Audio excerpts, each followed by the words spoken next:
రఘురామకృష్ణంరాజు గారిని, ప్రస్తుతం డిప్యూటీ స్పీకర్గా ఉన్నటువంటి రాజు గారిని, తాను ఇంతకుముందు ఎంపీగా ఉన్నప్పుడు కస్టడీలో హింసించారు అనే కేసుకు సంబంధించి తాజాగా సుప్రీంకోర్టు ఒక కీలకమైన హెచ్చరిక జారీ చేసింది. Case related.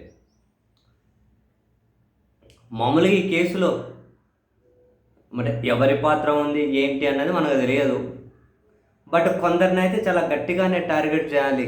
సరే, వాళ్ళు బాధ్యులా కాదన్న విషయం తెలియదు. బట్ కొందరినైతే డెఫినెట్లీ టార్గెట్ చేయాలని ప్రయత్నాలు గట్టిగానే సాగుతూ ఉన్నాయి. ఇక రాజుగారి దగ్గర కావాల్సినంత డబ్బు కూడా ఉంది. అంటే ఇప్పుడు ప్రభుత్వంలో కూడా ఉన్నారు కాబట్టి ఈ కేసు చుట్టూ ఇటు హైకోర్టులో అటు సుప్రీంకోర్టులో రెగ్యులర్గా ఏదో ఒక అంశానికి సంబంధించి విచారణలు అయితే సాగుతూ ఉన్నాయి.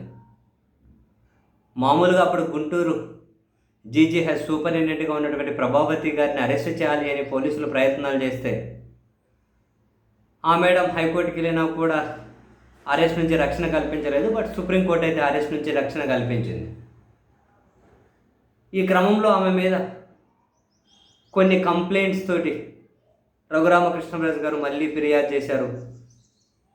సో పోలీసులు సుప్రీంకోర్టుకి వెళ్ళారు, ఆమె బెయిల్ రద్దు చేయండి అని. సుప్రీంకోర్టు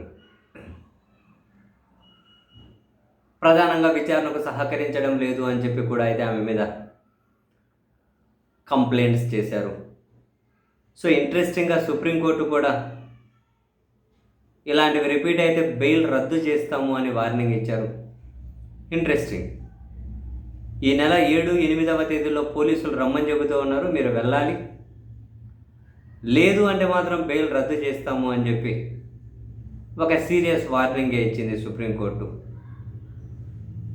సో మరి తాను విచారణకు హాజరైతే మరి ఏం విషయాలు బయటకు వస్తాయో, ఏవైనా బయటకు వస్తాయా, పోలీసులు వాళ్ళ కోణంలో బయటకు రప్పిస్తారా, వాట్ అన్న సంగతి అయితే మనకు తెలియదు.